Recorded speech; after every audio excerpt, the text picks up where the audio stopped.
আসসালামু আলাইকুম বিয়ার, সবাই কেমন আছেন? আশা করি সবাই ভালো আছেন।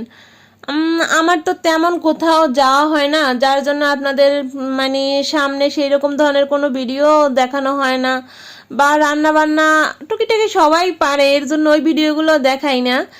আর এই আমার যেহেতু কেকের কাজটা আমার একটা শখে, এই কাজটা শেখা বা কাজটা করা, মাঝে মধ্যে এই দুই একটা ভিডিও আপনাদেরকে শেয়ার করি। এটা ছিল একটা রেড অ্যাঙ্গেল কেক, 4.5 পাউন্ডের। এই কেকটা একটা জন্মদিনে, এই যে কেকটা নিয়েছে তার দুই মেয়ের জন্মদিন একই দিনে পড়েছে, জমজ না কিন্তু তারপরে দুই মেয়ের জন্মদিন ভাগ্যক্রমে একই দিনে পড়েছে, যার ভিতরে দুইটা কেকে নিয়েছে। এটা ছিল রেড অ্যাঙ্গেল 4.5 পাউন্ড, আর একটা ছিল দোতলা, সেটাও 4.5 পাউন্ড ছিল। কিন্তু এই একটা ভিডিওতে আমি সম্পূর্ণ ফুল ডেকোরেশনটা দেখাতে পারবো না, যার জন্য ভিডিওটা অনেকটা বড় হয়ে যাবে।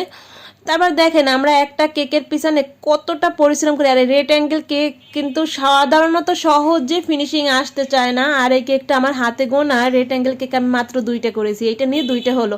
কিন্তু আমার বেশিরভাগই স্কোয়ার শেপের বা রাউন্ড শেপের কেকগুলোই ডেকোরেশন করা হয়। আমি 3 বছর ধরে কেকের জগতে আসি, টুইটা কি আসে মোটামুটি অর্ডারই আপনাদের সবাই। কিন্তু এই কেকটা আজকে বিকেলের ভিতরে নেওয়ার কথা ছিল, কিন্তু আমি কালকে রাত্রেই সম্পূর্ণ কমপ্লিট করে রেখেছি, কারণ জানি আজকে দিন ছোট হয়ে গেছে, আমি পারতাম না এতটুকুনি সময়ের ভিতরে সম্পূর্ণ কাভার করতে।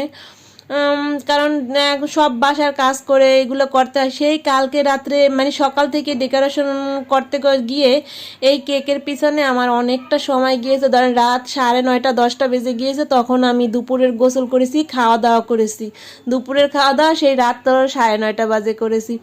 আমরা যেহেতু মাঝে মধ্যে সব কিছু ধরনের একটু টুকিটাকি ভিডিও শেয়ার করি, তাই যে কাজটাই বাসায় বসে করি না কেন সেইটারই ভিডিও আপনাদের মাঝে শেয়ার করার চেষ্টা করি। যেহেতু বাইরে তেমন যাওয়া হয় না বা ক্যামেরার সামনে আমি একটু কমই আসি। এখন অনেকে ভিডিও দেখে বলে যে আপু এই কেকটা কি আপনি ডেকোরেশন করেছেন, তাদের জন্য এই ভিডিওটা।